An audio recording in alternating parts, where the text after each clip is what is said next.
Persik Kediri akhirnya dengan Madura United berakhir imbang 2-2, di mana saya di sini hanya ingin mereview apa yang saya dapatkan di pertandingan tadi antara Persik Kediri dengan Madura United. Dan saya langsung ingin membahas dulu dari masalah line up yang diturunkan dari Persik Kediri dan Madura United, bahwa Persik Kediri tetap memakai formasi seperti biasanya dan memainkan Adi Eko ya, Adi Eko, lalu ada Taufik juga yang bermain sebagai gelandang bertahan, lalu ada Merwin Angeles ya. Dan di sayap kiri biasa ada Faris, dan di kanan ada Fahmi, di depan EJ. Dan untuk Madura United ini sebenarnya juga formasi line up-nya cukup lengkap ya, dari pemain yang diturunkan ada Jaja sebagai pemain second striker lah boleh dikatakan dengan Renan Silva, lalu ada David Lali, ada Peto ya. Jadi boleh dibilang Madura United bermain pemain yang full tim lah. Dan Persik Kediri sebenarnya juga full tim, hanya saja mungkin Makado belum diturunkan ya di babak pertama. Oke, kita langsung bahas di babak pertama. Di babak pertama bahwa permainan dari Persik Kediri berapa kali bisa ditebak oleh pertahanan dari Madura United, yang boleh dikatakan di sini penampilan Fahmi yang saya lihat di 2 pertandingan secara berturut-turut ini sedikit lagi underperform ya, lagi di bawah perform, karena banyak sekali membawa bola yang justru gampang ditebak oleh permainan dari pemain dari Madura United ya. Ada Bayu Katra ya sebelah kiri ya nggak salah. Nah ini yang beberapa kali saya lihat permainan bolanya juga, aliran bolanya nggak jalan, sama seperti kemarin lawan Arema Malang ya. Walaupun di sini Makado nggak bermain, tapi ya sudah, Merwin, lalu Adi Eko, Taufik berapa kali kewalahan di sektor tengah. Karena apa? Karena Madura United cara membangun serangannya itu juga melewati sisi tengah yang saya lihat. Paling berapa kali aja melewati Bayu Katra membantu support ke depan, David Lali. Tapi overall yang saya lihat Madura United membangun serangannya dari tengah. Nah ini kan sebenarnya kekuatan dari Persik Kediri ya untuk pemain tengahnya, sektor tengahnya.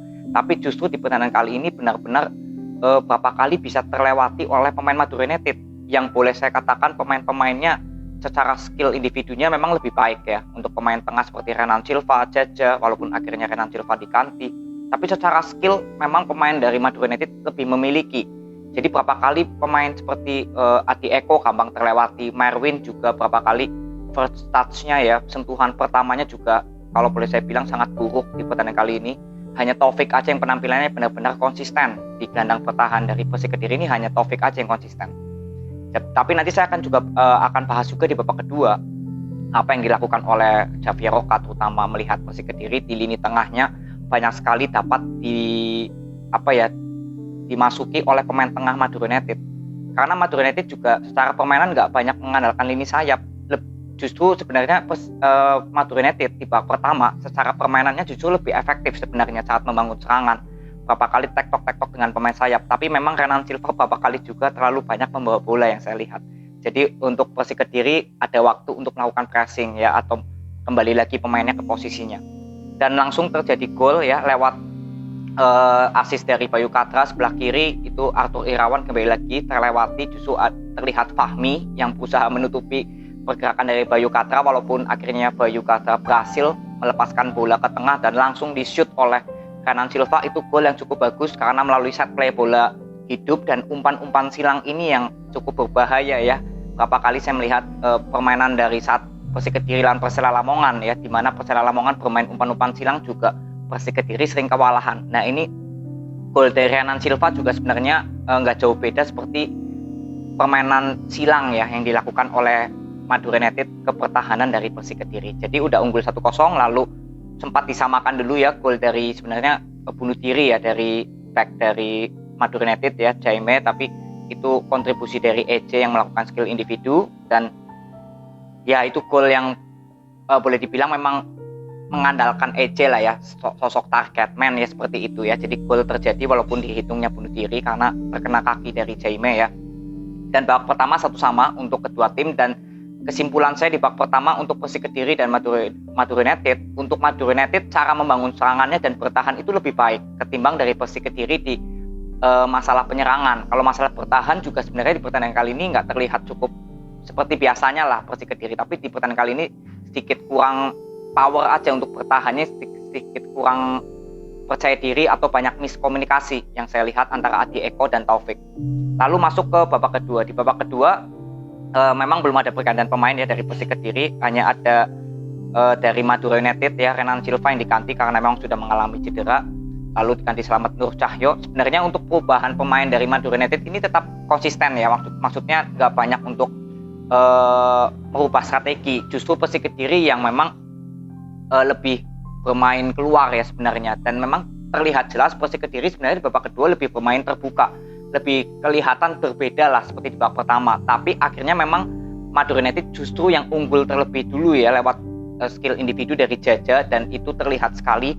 Adi Eko hanya bisa terdiam, nggak bisa melakukan pressing langsung terhadap Jaja, dan Jaja sangat mudah untuk melakukan pressing ke pojok kiri gawang Persik Kediri. Nah ini yang saya lihat bahwa pemain bertahan dari Persik Kediri ketika Taufik nggak ada, pemain lainnya yang support saya lihat kurang. Ya jadi itu gol yang dari Madura United, gol kedua dari Jaja itu benar-benar terlihat pemain tengah dari Persik Kediri kosong. Ya itu langsung diberikan shoot oleh Jaja dan cukup bagus gol pressingnya. Bolanya sempat menikung ya yang saya lihat.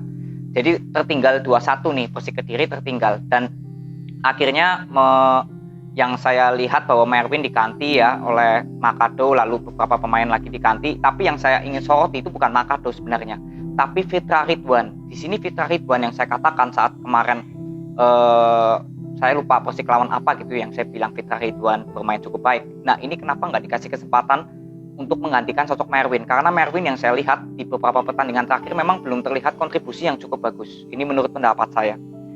Tapi justru dengan adanya Fitra Ridwan, saya nggak melihat Fitra Ridwan ini hanya di pertandingan kali ini. Di pertandingan sebelumnya saya juga sudah melihat Fitra Ridwan bermain, dan itu variasi serangan dari Persik Kediri lebih hidup justru yang saya lihat.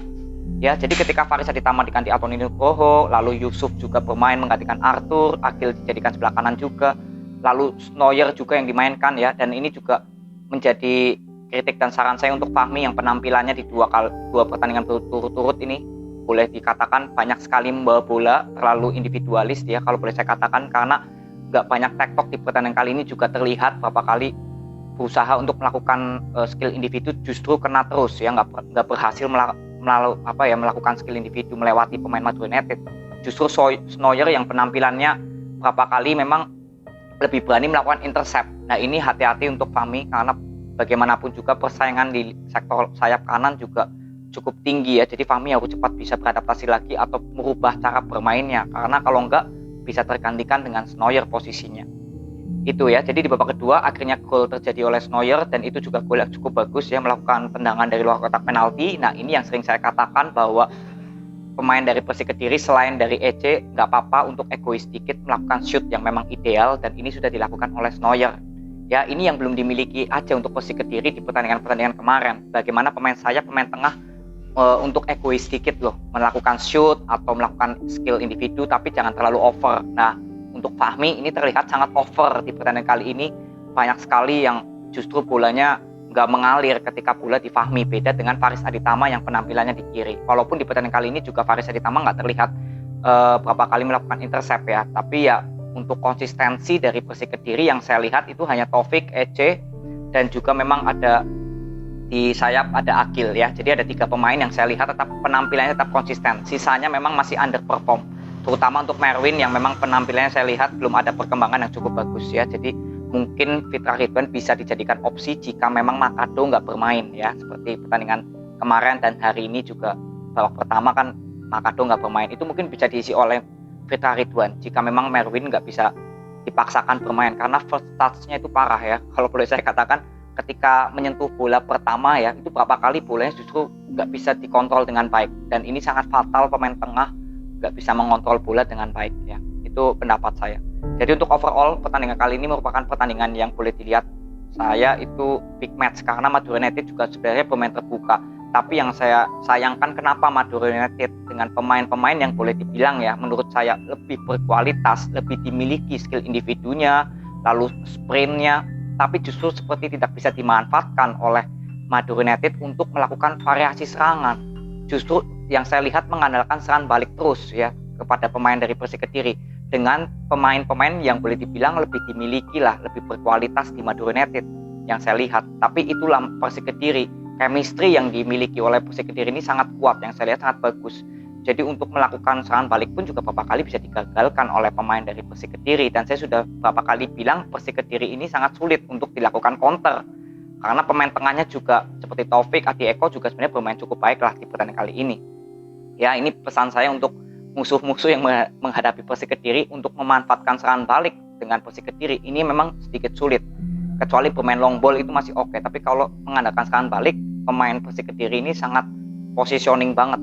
Pemain-pemainnya cukup bagus ya. Jadi yang disayangkan untuk Madura United, kenapa nggak terlihat seperti variasi serangannya ini hidup kembali lagi seperti di babak pertama. Di babak kedua justru malah seperti monoton atau mengandalkan serangan balik.